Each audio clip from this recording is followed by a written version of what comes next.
Hey, tonight let's drift over 4,500 years into the past to the Indus Valley Civilization.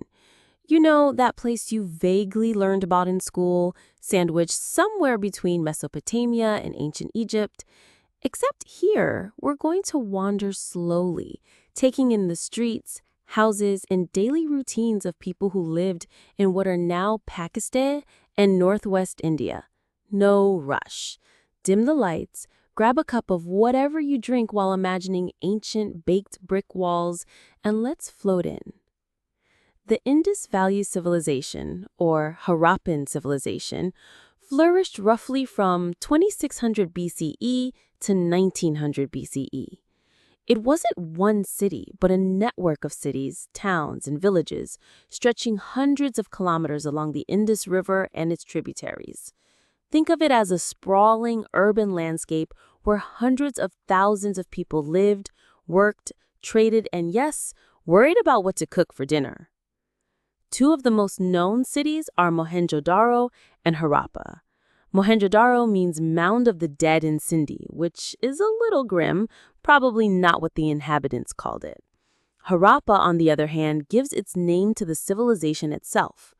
Both cities were remarkably well planned, with streets laid out in grid patterns, brick houses, drainage systems, and public baths. Yes, public baths. Apparently, hygiene mattered, even 4,500 years ago. And if you think modern city planning is complicated, the Indus engineers were already thinking in terms of streets aligned north-south and east-west, with careful drainage and water management. Basically, they had civil engineers before it was cool. Homes ranged from modest one-room structures for ordinary families to larger multi-room houses for wealthier residents. Houses were typically made of baked bricks, with flat roofs, inner courtyards, and sometimes private wells. These weren't just dwellings, they were functional, cleverly designed spaces for living, cooking, and storing goods. People seem to value privacy and utility over ostentation, which is a bit refreshing compared to later civilizations obsessed with pyramids and temples. Speaking of utility, the streets and drainage systems were impressive. Cities had covered drains, sometimes running alongside streets, connecting individual homes to larger sewage systems. Running water may not have been constant, but the fact that a civilization planned sanitation for thousands of households is remarkable. Imagine walking past a perfectly engineered drain while pondering your own bathroom habits. It's a little humbling. The city centers weren't dominated by palaces or massive temples. Instead, they were large public buildings, granaries, and what archaeologists call the Great Bath in Mohenjo-Daro. This was a rectangular pool surrounded by brick platforms, possibly used for ritual bathing, communal gatherings, or just impressing visitors. The Indus people liked their water infrastructure both functional and ceremonial, a theme that will repeat in daily life. Trade and craft work were part of urban existence. Shops and workshops produced pottery, beads, seals, and ornaments. Some of these goods traveled long distances, connecting cities along the Indus River and even beyond. People weren't just surviving, they were crafting, trading, and keeping the economy flowing. Even ancient merchants liked to show off a little. Now, the writing. The Indus script appears on seals, pottery, and small objects, but we haven't deciphered it yet. So we know they wrote, but we don't know what they wrote about. Perhaps grocery lists, legal contracts, or passive-aggressive messages about neighbors' laundry. Whatever it was, it's tantalizingly out of reach. Daily life revolved around a mixture of work, family, craft, and ritual. Men, women, and children all contributed in ways suited to their roles, which were mostly dictated by practical needs rather than strict hierarchies like later civilizations. Children learned trades, chores, and crafts early on. Adults managed workshops, farms, and trade. Everyone participated in some communal or household ritual, often linked to water, fertility, or agriculture.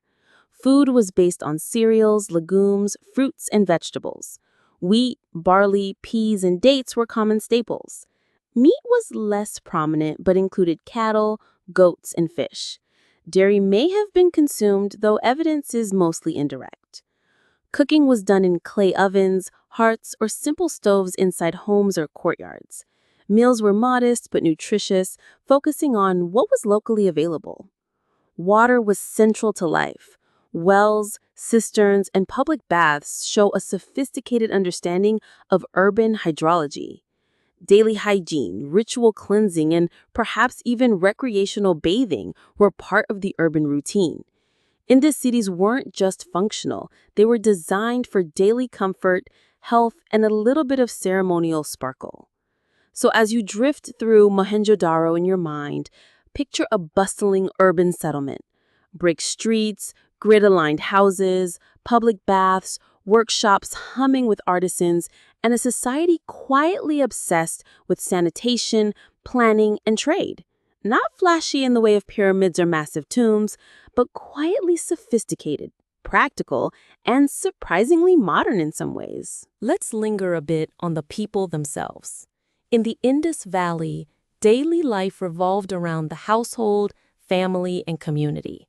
Unlike later civilizations where kings and temples dominate the story, here we get a glimpse of ordinary routines, the rhythms of families, work, and neighborhood life. The typical household was a small unit, often built around a central courtyard. Homes had multiple rooms for cooking, sleeping, and storage.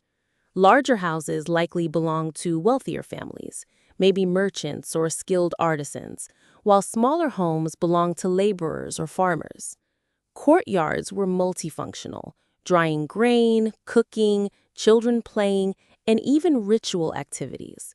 Life revolved around these intimate spaces, more than the grand streets or monumental baths. Family roles were practical. Men often handled heavy labor, agriculture, trade, or workshop work. Women managed domestic tasks, including food preparation, weaving, pottery, childcare, and maintaining household storage. Children learned by doing, helping parents, observing crafts, and participating in chores. There wasn't formal schooling, at least not in the way we think of it, but learning was constant. Skills were passed down through generations, and children were expected to contribute early. Marriage and family structure were likely patriarchal, but not rigidly oppressive. Archaeological evidence like household layouts and grave goods suggest extended families lived together or nearby, forming cooperative networks. Social cohesion wasn't enforced by monumental palaces, but by daily interdependence, shared labor, collective water management, and neighborhood cooperation. This gave communities resilience and continuity. Neighbors mattered a lot. Streets were narrow and grid-like, which means houses faced each other closely. People shared water sources, drainage, and perhaps common courtyards. Cooperation wasn't optional, it was essential. City planning reflected this. Standardized brick sizes, aligned streets, and accessible wells suggest coordination across households. It's urban planning meets civic teamwork. Social stratification existed, but it was subtle. Unlike Egypt or Mesopotamia, the Indus Valley shows little evidence of monumental tombs, extravagant burials, or overt displays of elite wealth. Larger houses and more finely crafted goods hint at differences, but they were nowhere near the extreme hierarchy seen elsewhere. Most people, whether merchant, artisan, or farmer, operated within a fairly egalitarian framework, united by trade, craft, and daily cooperation. Ritual and spirituality permeated household life. Seals, figurines, and small altars suggest worship of fertility gods, mother goddesses, and possibly proto-Shiva figures. Household rituals may have included offerings of food, grain, or clay figurines. Even mundane activities like planting seeds or storing grain likely carried symbolic significance. Life and spirituality were tightly interwoven. Children were integrated into all aspects of society. They helped in workshops, collected water, tended animals, and learned crafts from elders. Play was probably minimal in the sense of toys, though figurines and small clay animals suggest imaginative activities. Storytelling, oral history, and practical instruction filled their education. Growing up in an Indus city meant participating in the rhythm of urban life from a very early age. Health and hygiene were surprisingly advanced. Many houses had private wells or water storage, and covered drains carried wastewater away. Evidence of bathing platforms and public baths suggests that cleanliness was a civic expectation, not just a luxury. Dental hygiene, bone care, and herbal remedies were probably part of everyday life, though accidents, disease, and injury were inevitable.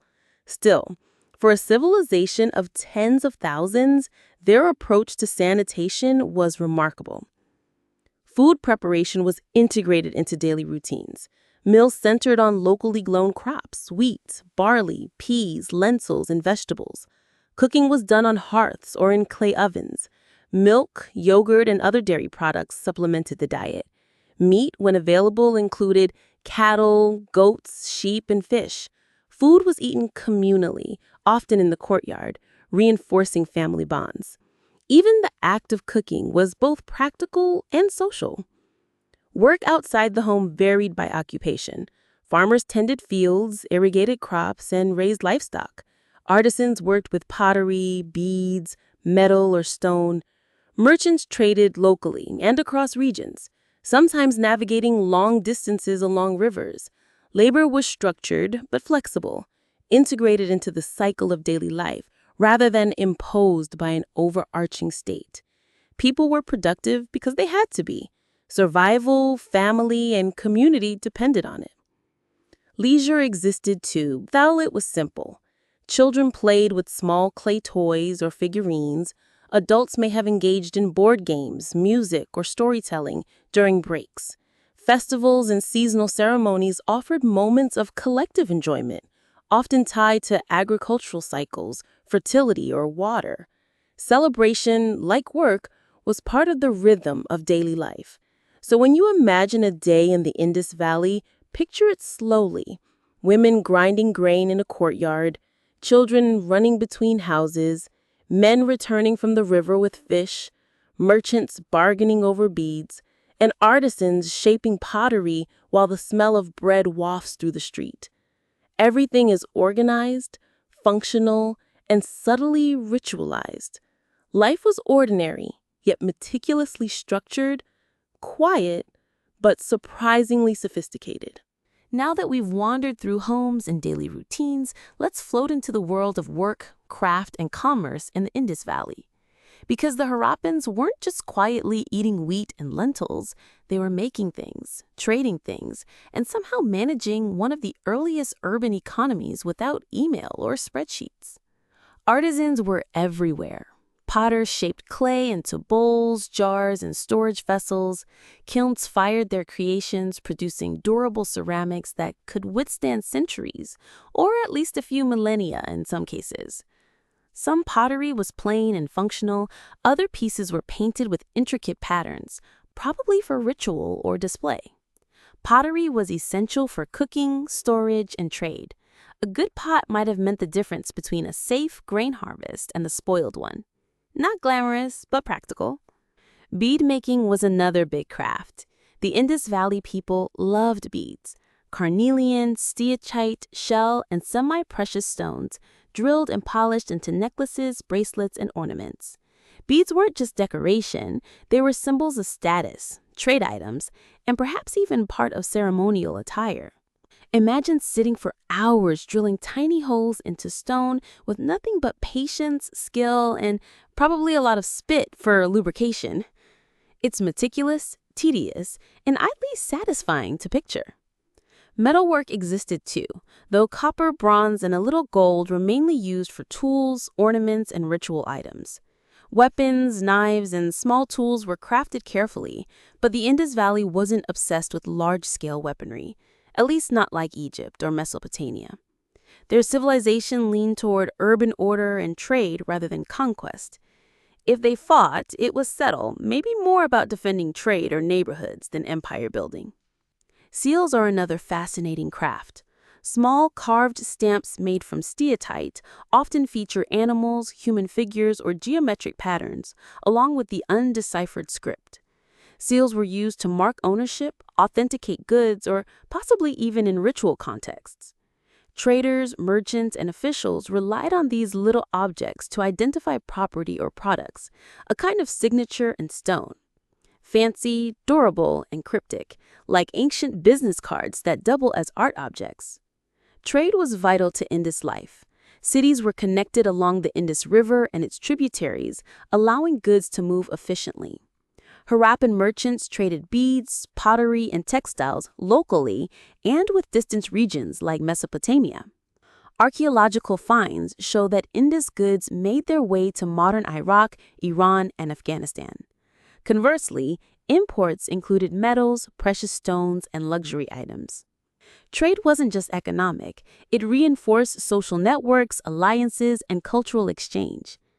Agriculture fed this system.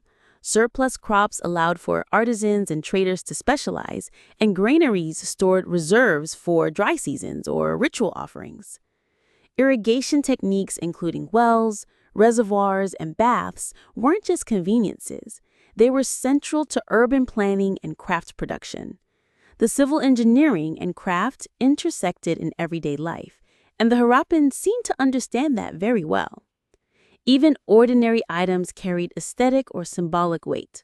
Small figurines of animals or humans may have been used in rituals or as toys. Incense burners, tiny altars, and miniature vessels suggest attention to detail and daily ritual practice. Life wasn't just functional, it was imbued with symbolism, artistry, and a quiet attention to beauty. Trade, craft, and technology created a feedback loop. Surplus food allowed specialization, specialization enabled trade, trade brought prestige and wealth supported cities, infrastructure, and ritual life. It wasn't flashy, it wasn't imperial, but it worked. Indus cities maintained order, prosperity, and connectivity for centuries. So when you imagine a craftsman in Mohenjo-Daro, picture them crouched over a kiln or workshop, hammering, polishing, or drilling while the city hums around them. Children watch and learn, neighbors pass by, water flows in the drains, and merchants haggle for beads or pottery.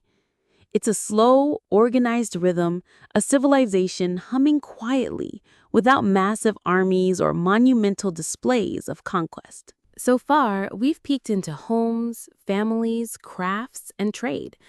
But daily life wasn't just about work and food. It was also about belief. The Indus Valley Civilization had a spiritual side, quietly embedded in objects, architecture, and routines.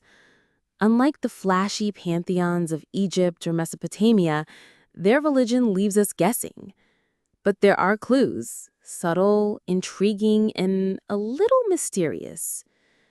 Shrines and small altars appear in homes and public spaces. These were likely dedicated to fertility, water, or local deities. Figurines of women, often called mother goddesses, suggest reverence for fertility and agricultural abundance. Maybe they prayed for healthy crops, successful childbirth, or just a little divine favor in their otherwise busy lives. If life revolved around maize or barley, it makes sense that gods would revolve around growth and fertility too. Animals were symbolic as well. Bulls, elephants, and mythical composite creatures appear on seals, pottery, and figurines. Bulls may have represented strength, fertility, or agricultural prosperity, while other animals, tigers, elephants, or unicorn-like creatures, carried mysterious symbolic weight we can only speculate about. Religious meaning and artistic representation were intertwined. A carved animal wasn't just decorative, it spoke a quiet language of belief. Ritual bathing seems to have been significant. Public baths, like the Great Bath at Mohenjo-Daro, were carefully constructed with waterproof bricks, steps, and surrounding platforms. Was it hygiene? Yes. Was it ritual purification? Probably. Bathing may have marked festivals, seasonal transitions, or rites of passage. People were literally immersing themselves in water as part of everyday piety. And let's be honest, even modern humans understand the soothing power of a bath, ancient or otherwise. Fire and incense were likely used in domestic and communal rituals. Small burners, hearths, and clay altars suggest offerings of food, grain, or incense. Daily life could include these simple acts: lighting a small flame, offering a pinch of grain, and acknowledging forces beyond the mundane. Religion wasn't separate from life, it threaded into it, quietly reinforcing social and cosmic order. Seals, again, hint at religious practice. Many feature figures seated in yogic postures, surrounded by animals or symbols. Some archaeologists interpret these as proto-Shiva or fertility deities, though certainty is elusive. The presence of these symbols on trade goods may have served both practical and spiritual purposes: protection, identification, and blessing all in one small carved stone. Festivals and seasonal ceremonies likely followed agricultural cycles. Planting, harvest, rainy seasons, and river flooding would have dictated timing. Offerings, processions, or communal feasts may have coincided with these events. Daily life, work, and belief were not separate. They flowed together. Farmers planting seeds may have paused for a brief ritual. Artisans finishing a workshop order may have offered thanks. Religion punctuated routine without dominating it. Death and burial practices offer more clues. Graves often contain pottery, figurines, and personal items, suggesting beliefs in an afterlife or continuation beyond death. Burial methods varied, some in simple pits, others with more elaborate structures, but nothing suggests monumental tombs. Again, the Indus Valley emphasizes function, symbolism, and practicality over spectacle. Respect for the dead was quiet, integrated into daily life rather than displayed in ostentatious pyramids. Symbols of water, fertility, and abundance appear repeatedly, suggesting a worldview centered on cycles, growth, sustenance, and continuity. Life was precarious, dependent on rivers, rains, and harvests. Religion and ritual were tools to cope with uncertainty, embed social cohesion, and maintain harmony between humans and nature. The sacred wasn't separate from the practical. It was a quiet, guiding presence in everyday life. Even small acts had ritual significance. Washing hands, grinding grain, storing surplus, or preparing a meal could be subtly imbued with meaning. Life itself was the ritual, punctuated by moments of explicit ceremonial attention. Spirituality wasn't confined to temples or high priests. It was woven into households, workshops, and streets. So imagine an ordinary day. A woman kneads dough in her courtyard, pausing to offer a pinch to a small clay figure. A farmer checks the river level while muttering a prayer for favorable rain. A craftsman sets a newly carved seal near a small shrine for protection. Daily routines, beliefs, and symbolism overlap seamlessly, creating a rhythm of life that was practical, protective, and quietly sacred. Markets weren't just functional, they were social hubs. People gathered to exchange more than goods. News, gossip, and knowledge flowed alongside pottery and grain. Merchants weren't only selling beads or textiles. They were the connectors of society, the walking bulletin boards of the Indus Valley. A visit to the market could involve haggling over barley, checking the quality of a clay jar, and hearing the latest word from distant towns. Think of it as a combination of a supermarket, a stock exchange, and a town hall. Trade also influenced social identity. Wearing certain jewelry, carrying goods stamped with seals, or displaying finely woven cloth could signal status. Even if wealth wasn't extreme, subtle differences in what one owned or produced marked social distinctions. A well-made bead necklace, a rare stone, or intricately carved pottery might elevate a craftsman's standing among neighbors or visitors. It was a civilization where aesthetics and utility intertwined seamlessly in daily life. Waterways played a crucial role in commerce. The Indus River and its tributaries were the highways of their world. Boats likely carried grains, raw materials, pottery, and ornaments between cities. Harappan ports, though modest compared to later empires, facilitated long-distance trade. Coastal trade may have connected them to Oman, Persia, and beyond, moving lapis lazuli, seashells, and semi-precious stones into the urban centers. Rivers were lifelines, not just for irrigation and drinking water, but for economic survival. Storage and granaries were integral to the urban economy. Cities like Mohenjo-Daro had large, well-organized storage facilities to hold surplus grain. Granaries ensured food security, regulated supply, and supported trade. Households stored smaller quantities, but urban planning emphasized communal management of essential resources. Life depended on careful bookkeeping, even if that bookkeeping was done with clay tokens, seals, and memory, rather than ledgers. Labor was also part of the economy. Skilled artisans, potters, bead makers, and weavers relied on both family labor and communal support. Farmers relied on seasonal cooperation for planting and harvesting. Even routine maintenance of streets, drains, and water infrastructure involved coordinated work. Economic life was interdependent, creating a subtle social contract. Your productivity kept the city functioning, and everyone else's productivity kept your household safe and fed. Interestingly, everything suggests trade wasn't strictly monopolized. Many workshops were household-based, allowing ordinary families to participate in craft production. Standardized weights and measures facilitated fair trade, while seals and tokens helped regulate authenticity.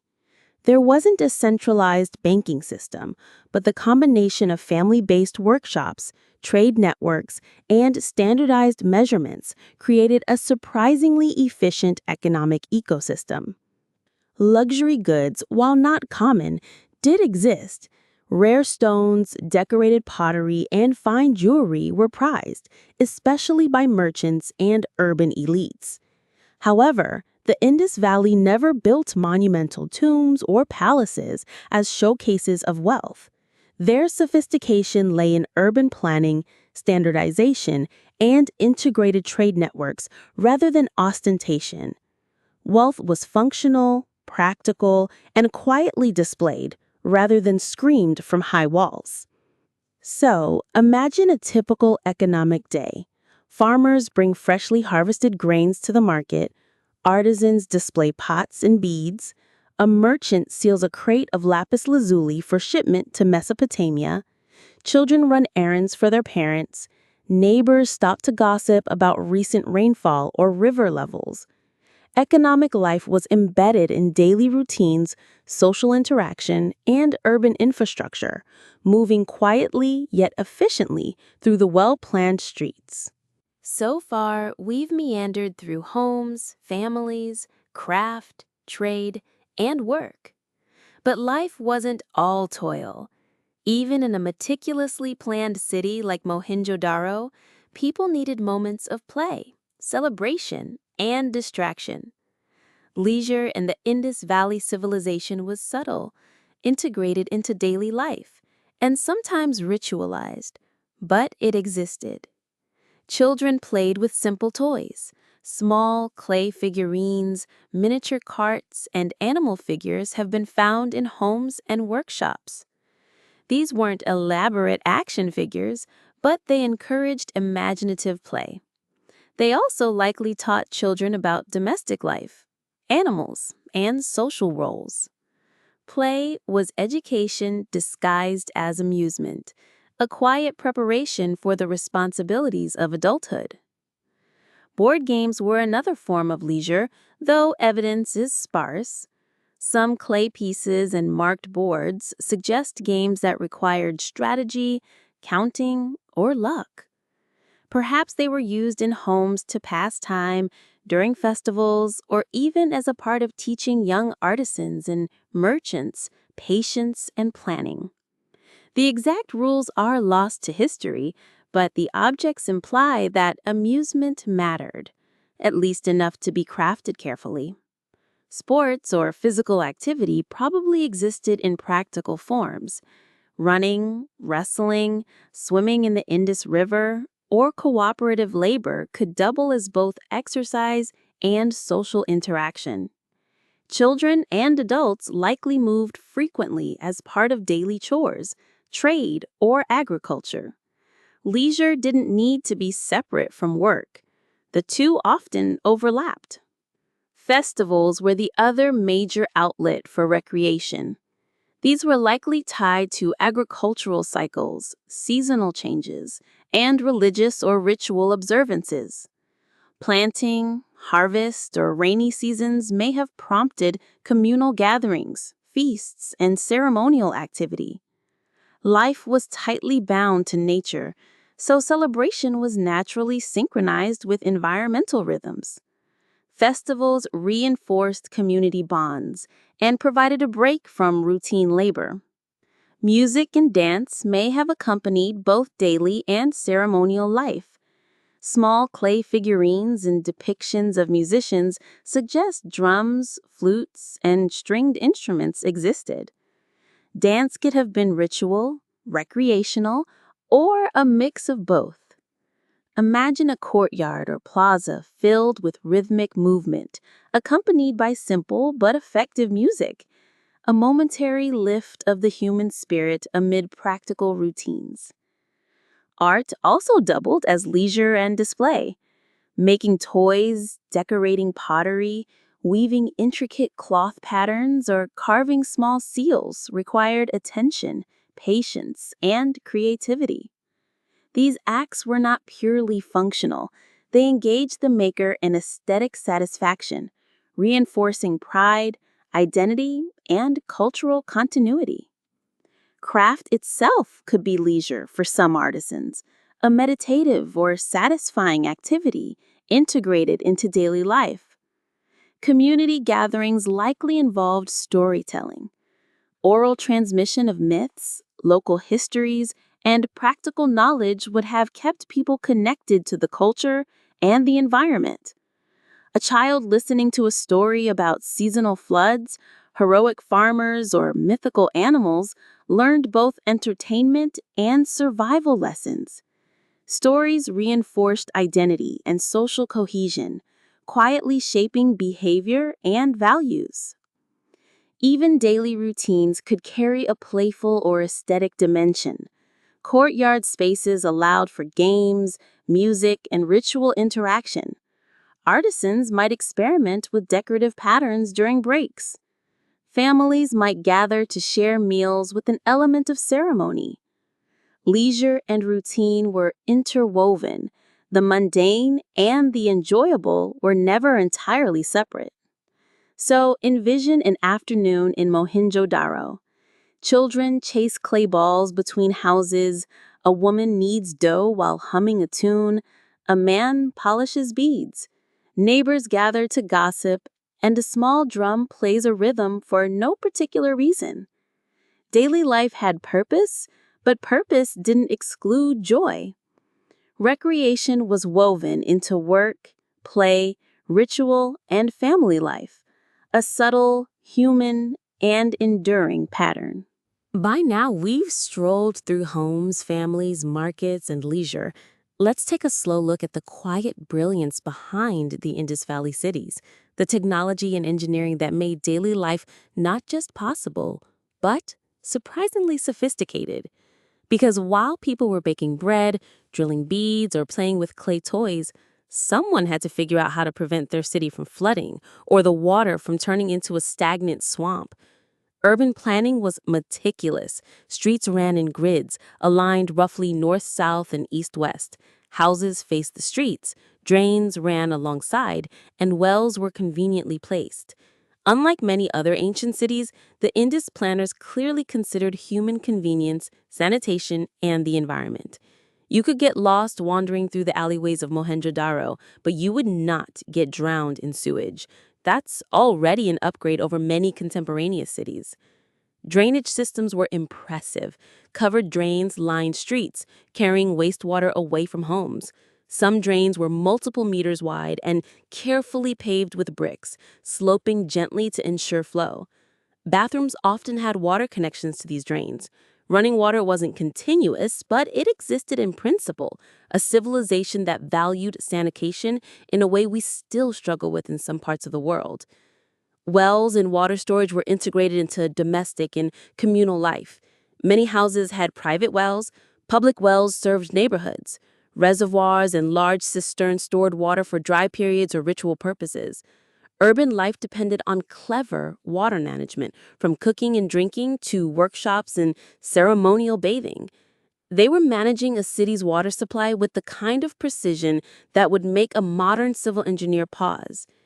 Brickwork was standardized. Bricks came in uniform sizes, making construction consistent and reliable. Houses, walls, platforms, and public buildings all used these standardized bricks. Standardization wasn't just efficient, it suggests a regulated system, perhaps overseen by local authorities or guilds. This made repairs easier, construction faster, and city planning predictable. Efficiency was built into the very walls of the city. Granaries and storage facilities were technical achievements as well. Elevated platforms kept grain dry, while walls and drainage protected stores from flooding. Surplus food was crucial for urban survival, especially during lean seasons or trade expeditions. The Harappans understood storage, spoilage, and logistics long before we started fretting about pantry expiration dates. Craft and technology intersected in workshops. Pottery kilns, bead drills, weaving tools, and metalworking setups required careful understanding of materials, heat, and precision. Producing high-quality goods wasn't just art, it was applied science. A misfired pot or a cracked bead could mean loss of trade or social prestige. Attention to detail and experimentation were integral to everyday survival. Transportation technology was practical and effective. While wheels existed primarily in carts, most goods moved along rivers or canals. Boats, rafts, and small vessels facilitated trade and resource distribution. Roads connected neighborhoods and cities, allowing movement of food, raw materials, and finished goods.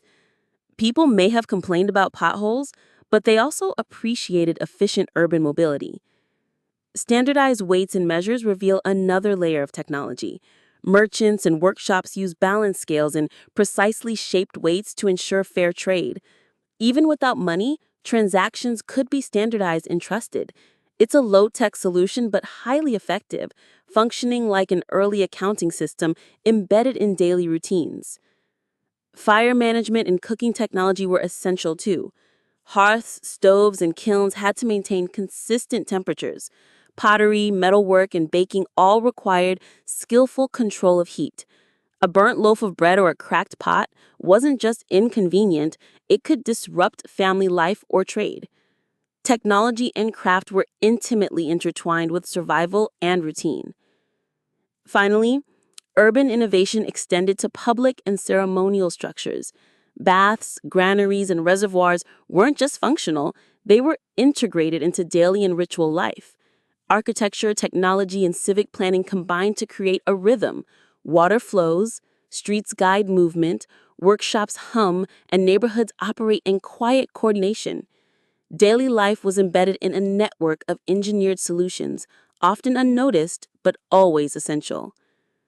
So picture a morning in Mohenjo-Daro. Someone draws water from a private well. Children play near the courtyard while artisans fire pottery in a kiln.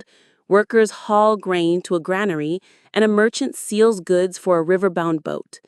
Every step of life interacts with technology, brickwork, drainage, water, storage, craft, and measurement, creating a rhythm both functional and surprisingly elegant. The city works because it is engineered to work, quietly supporting human life without fanfare. So far, we've wandered through homes, families, markets, crafts, leisure, and technology. Now let's drift into something even more essential: what people ate and how they got it. Because no matter how elegant the streets, clever the drains, or beautiful the beads, survival starts with food. Agriculture formed the backbone of Indus life. Wheat, barley, peas, and lentils were staples, cultivated in fields irrigated by river water and seasonal rainfall. Crops were carefully rotated, harvested, and stored. Farmers were intimately aware of the rhythms of nature, from the monsoon rains to the silt deposited by the Indus River. Their lives were dictated by planting and harvest cycles, and their survival depended on knowledge passed down through generations. Irrigation techniques were simple but effective. Canals and channels directed water from rivers to fields. Wells supplemented seasonal shortages. Farmers had to monitor water levels, prevent flooding, and ensure soil fertility. It wasn't glamorous work, but it was essential. A single bad season could ripple through the economy, affecting artisans, traders, and city life in general. Food preparation happened primarily in household courtyards. Hearth or small ovens were used for baking bread, cooking grains, and preparing legumes.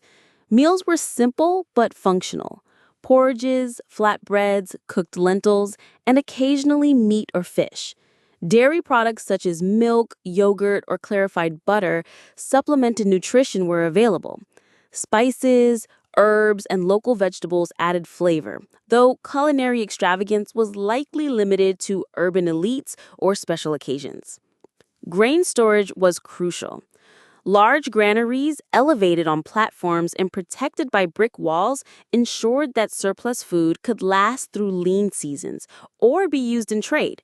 Households also stored smaller quantities, sometimes in clay jars or pits. Spoilage had to be managed carefully. Worms, moisture, and pests were daily threats. The Indus people were remarkably attentive to preservation, showing practical foresight that modern pantries might envy. Agricultural husbandries supplemented farming. Cattle, goats, and sheep provided meat, milk, and labor. Water buffalo may have been used for plowing fields. Chickens, although less documented, probably supplemented the diet with eggs and occasional meat. Fish caught from rivers or reservoirs added protein, particularly in cities near abundant waterways. Food was diverse enough to sustain urban populations, though survival always demanded vigilance and planning.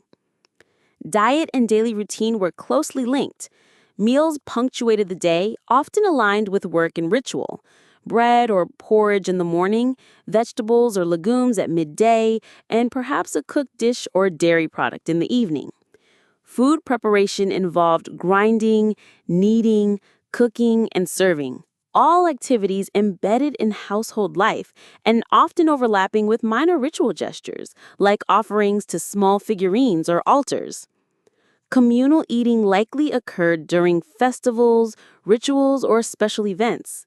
Large gatherings in city centers or courtyards may have included shared meals, feasting, and ceremonial offerings. Food, like water and ritual, helped bind society together. Daily sustenance and social cohesion were intertwined, creating a rhythm where survival, taste, and symbolism all overlapped. So picture a day in Mohenjo-Daro. A farmer tends fields at dawn, a woman kneads dough in the courtyard, children fetch water, someone fires a kiln while another grills fish or boils lentils, and the aroma drifts through narrow brick streets. Food is functional, rhythmic, and subtly ceremonial. It sustains the body, teaches skills, and nourishes the social fabric, quietly connecting urban and rural life alike. Now let's drift into a more visual and tactile aspect of daily life: how the Indus Valley people dressed and expressed themselves. Clothing wasn't just functional, it communicated identity, status, and cultural values, all while keeping you decently covered in the summer heat. Textiles were central. Cotton, grown locally, was spun into thread and woven into cloth.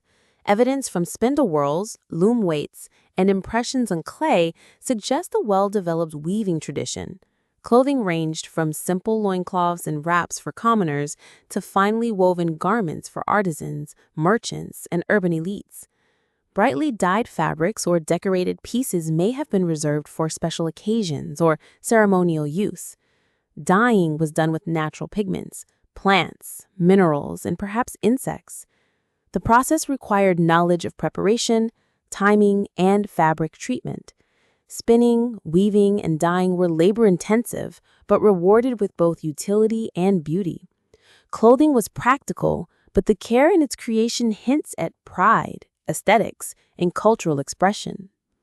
Personal adornment went beyond clothing. Jewelry was widespread. Beads, necklaces, bracelets, earrings, and anklets crafted from shell, semi-precious stones, faience, and copper. Beads were strung meticulously, sometimes in elaborate patterns. Adornment served multiple purposes: social signaling, spiritual protection, and personal aesthetics. In a society without flashy palaces, a carefully crafted necklace might be the clearest marker of skill, wealth, or taste. Body decoration also likely included hairstyles, headbands, or hair ornaments. Figurines and seals depict men and women with braided hair, turbans, or stylized coiffures. Hairstyles could indicate age, gender, marital status, or even profession. In some sense, appearance was an unspoken language. Clothing, jewelry, and grooming communicated identity and social belonging. Footwear is less documented, but it seems many went barefoot, especially in urban settings with well-planned streets. Practicality may have outweighed luxury, though some evidence of sandals exists. Comfort and function often guided choices, with aesthetics layered on where feasible. Children, like adults, participated in adornment. Simple ornaments, bracelets, or miniature jewelry may have been used to mark age, play, or family identity. Playful decoration was part of social learning, teaching children about aesthetics, skill, and symbolic meaning within their culture. Clothing and adornment also intersected with ritual and ceremony. Special garments and jewelry may have been worn during festivals, market gatherings, or ritual bathing. Just as food and water carried symbolic weight, clothing could express reverence, social role, or participation in communal life. Everyday practicality and ceremonial significance overlapped smoothly.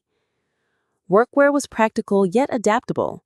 Farmers, artisans, and laborers needed clothing that allowed movement, resisted wear, and could be repaired or replaced easily. Yet even in work settings, adornment persisted: a bead necklace here, a decorative belt there.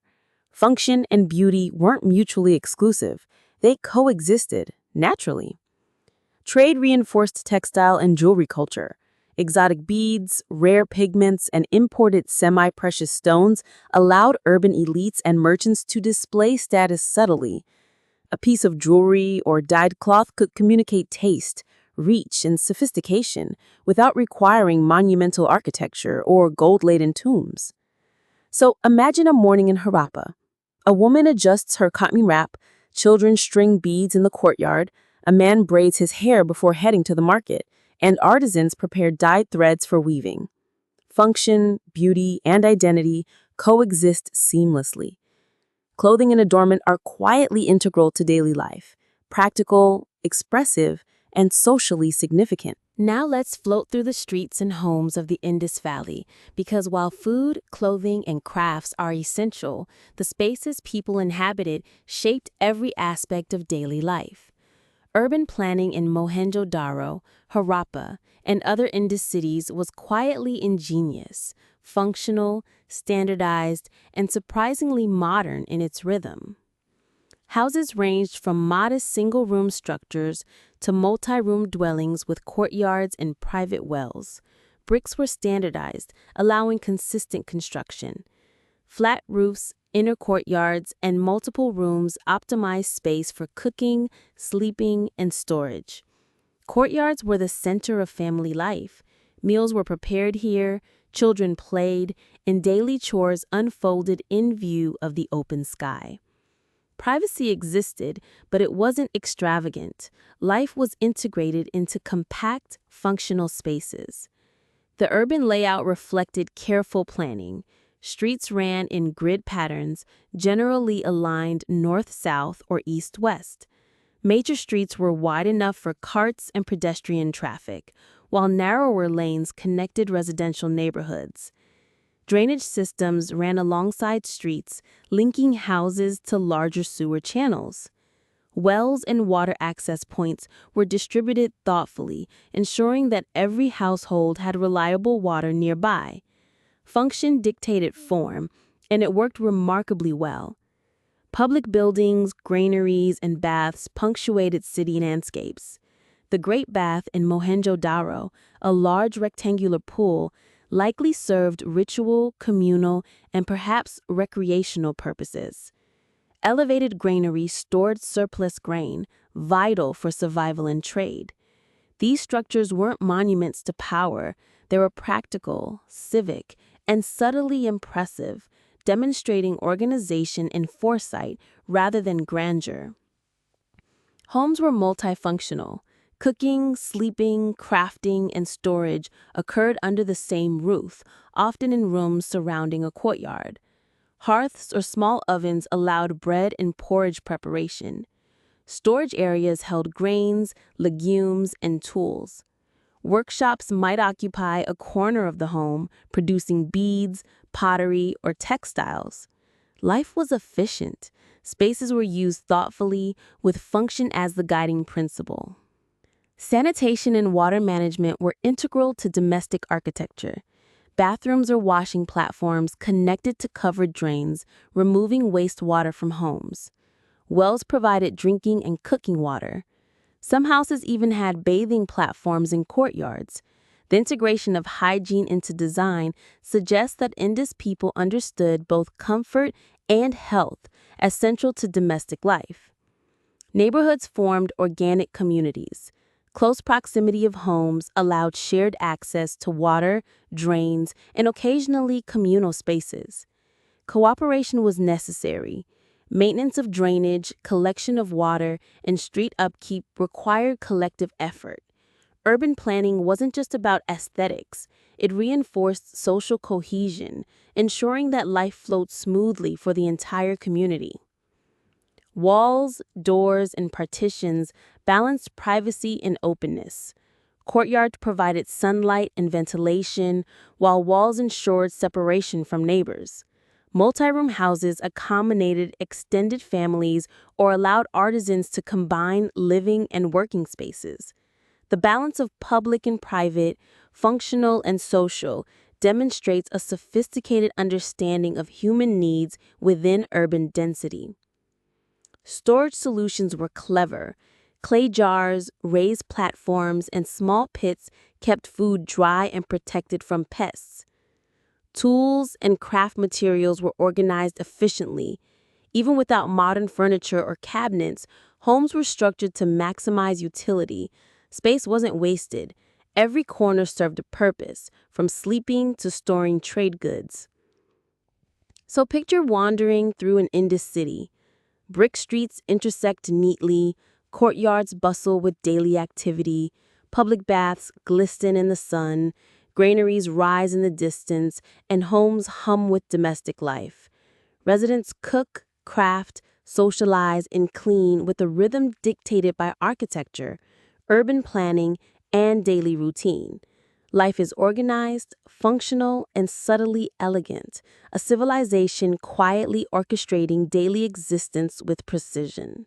We've wandered through homes, families, markets, crafts, leisure, technology, food, clothing, and urban design.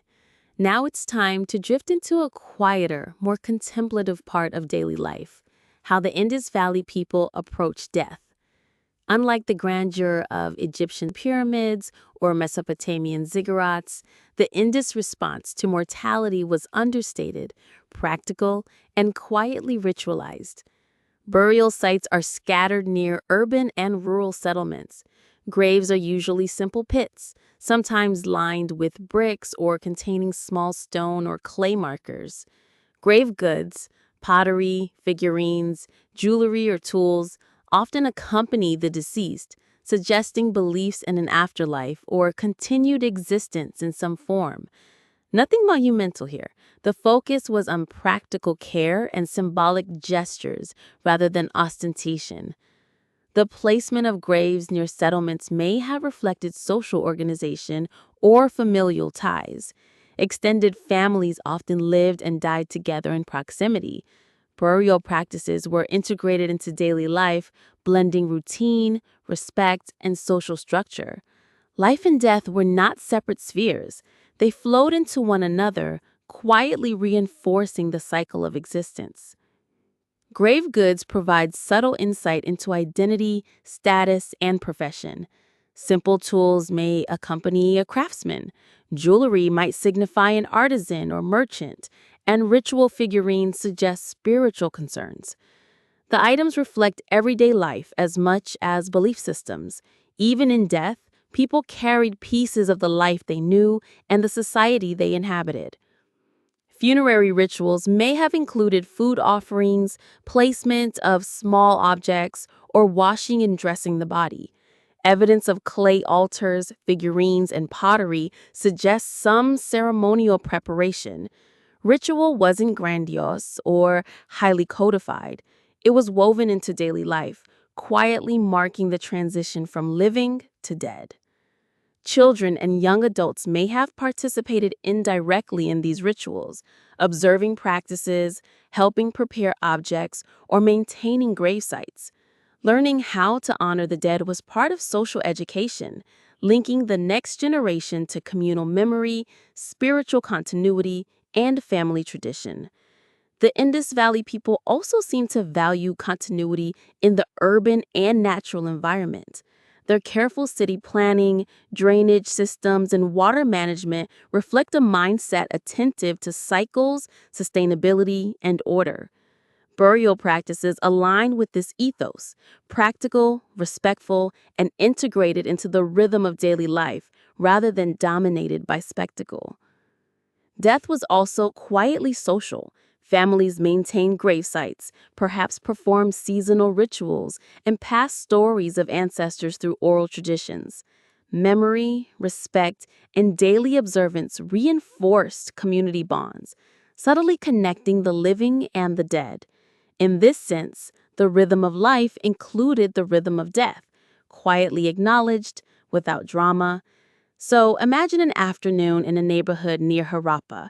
Children play in courtyards, artisans continue their work, a family quietly tends a nearby grave, and small clay figurines sit as markers of respect and memory. Death is present, but it is integrated, unobtrusive, and deeply connected to everyday life. Life flows, work continues, meals are prepared, and the city hums along just as it has for generations. By now, we've meandered through homes, families, crafts, trade, leisure, clothing, urban planning, food, and death. Let's now drift into one of the most quietly impressive aspects of Indus life: how they managed water, sanitation, and public health. Because a city only hums along smoothly when people aren't wading through sewage or rationing every sip. Water was central to urban life. Wells, reservoirs, and public baths ensured a steady supply. Private wells served households, while larger reservoirs and public baths supported neighborhoods and ceremonial functions. Water was collected, stored, and used efficiently. The Indus people weren't content to let rivers flood or dry up unpredictably. They engineered solutions to control, distribute, and maintain this vital resource. Drainage systems were remarkably sophisticated. Covered drains lined streets, removing wastewater from homes and directing it toward larger channels. Some drains were wide enough for people to walk in, though hopefully they didn't have to. Regular maintenance of drains was essential. Blockages could disrupt neighborhoods and compromise public health. This reflects both civic organization and a recognition of hygiene as integral to daily life. Public baths like the Great Bath in Mohenjo-Daro were more than ceremonial. They likely reinforced cleanliness as a social and spiritual value. Bathing areas were designed with waterproof bricks, steps, and platforms. Clean water was accessible, drainage was effective, and the experience was communal. Hygiene wasn't an afterthought. It was integrated into urban architecture and cultural practice. Sanitation extended to household levels. Many homes had bathrooms or washing platforms, often connected to covered drains. Wastewater from cooking, cleaning, and bathing was channeled efficiently. Even small houses could manage water use and disposal thoughtfully, showing attention to both individual and community well-being.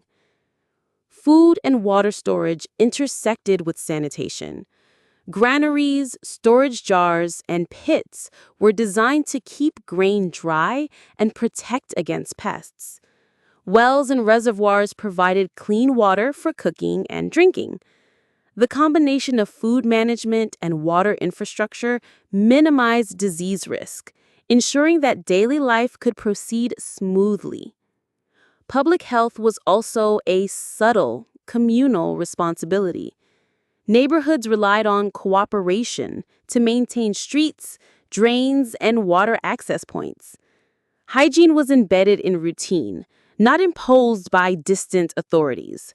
The success of urban life depended on daily compliance, careful maintenance, and collective attention. Everyone contributed, from children fetching water to artisans ensuring that drainage bricks were properly laid. Even rituals intersected with sanitation. Bathing, water offerings, and household purification may have had both spiritual and practical significance.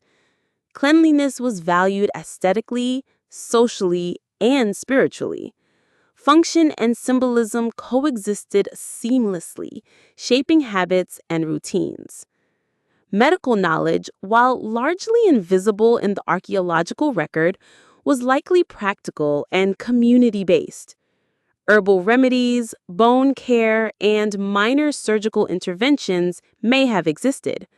People relied on observation, experience, and shared knowledge to prevent illness and treat injuries. Public health wasn't abstract. It was lived, experienced, and integrated into the daily rhythm of life. After wandering through homes, families, markets, crafts, leisure, clothing, urban planning, food, death, and sanitation, let's drift toward the end of the Indus Valley story. What happened when this quiet, meticulously organized civilization started to fade? And what traces of their daily life lingered long after the cities were abandoned? The decline of the Indus Valley Civilization remains somewhat mysterious. Environmental changes, such as shifts in river courses or unpredictable monsoons, may have disrupted agriculture and water management. Trade networks possibly weakened, and urban infrastructure, no longer maintained at peak efficiency, may have deteriorated. Cities that once hummed with activity gradually emptied, leaving streets, drains, and granaries behind like silent witnesses. There is little evidence of catastrophic invasion or large-scale warfare. Unlike Mesopotamia or Egypt, the Indus people didn't build walls for defense on a massive scale. nor did we find signs of widespread violent destruction. Their decline seems gradual, subtle, and largely environmental or economic in nature, a civilization quietly fading rather than collapsing dramatically. Population movement likely followed resources. As rivers shifted or agricultural yields dropped, people dispersed to smaller settlements or rural areas. Urban centers became less central to daily life, and the integrated rhythm of city life slowly unraveled. Yet the knowledge and practices developed over centuries didn't vanish overnight. Farming techniques, craft traditions, water management, and urban planning persisted in new forms among successor communities. Legacy is evident in both technology and culture. Standardized breaks, drainage systems, and urban layouts influenced later South Asian settlements. Techniques for water storage, grain preservation, and craft production survived in smaller, decentralized forms. Even beads, pottery designs, and seals echo in material culture long after the great cities were abandoned. The rhythm of daily life, efficient, integrated, and quietly sophisticated, persisted through adaptation rather than sudden reinvention. Religious and symbolic practices also left traces. Fertility motifs, ritual bathing, and small household shrines continued in various forms. While writing remains undeciphered, the culture's emphasis on integration of ritual work and domestic life influenced subsequent communities. Daily routines, craft practices, and social structures provided a subtle template for later civilizations in the Indian subcontinent. The decline of the Indus Valley Civilization reminds us that daily life is both resilient and fragile. Infrastructure, economy, and social cohesion support survival, but they are ultimately tied to environmental and societal balance.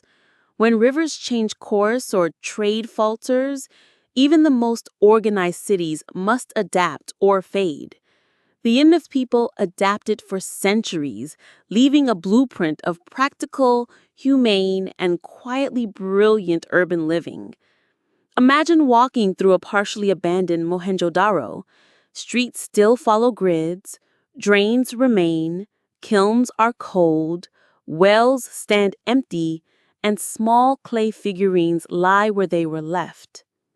Daily life is gone, but its echoes remain in brickwork, urban planning, and the disciplined rhythm that once sustained tens of thousands of people. The lessons are subtle, quiet, and enduring. Life, work, craft, ritual, and community are interwoven, and when carefully balanced, they create civilization itself. In the end, the Indus Valley Civilization isn't remembered for monumental tombs or imperial conquests. It is remembered in the hum of a city that worked efficiently, the silent eloquence of standardized bricks, the meticulous care in food, water, and craft, and the rhythm of daily life that combined function, beauty, and social cohesion. Its legacy is less about drama and more about the quiet persistence of human ingenuity and adaptation. So as we dim the lights and let the rhythm of ancient streets, flowing water, and bustling courtyards settle in our imagination, we can appreciate that the Indus Valley Civilization thrived not with fanfare, but with practical elegance. And even in its decline, it whispers lessons about how daily life, quietly observed, can shape the future long after the cities themselves are gone.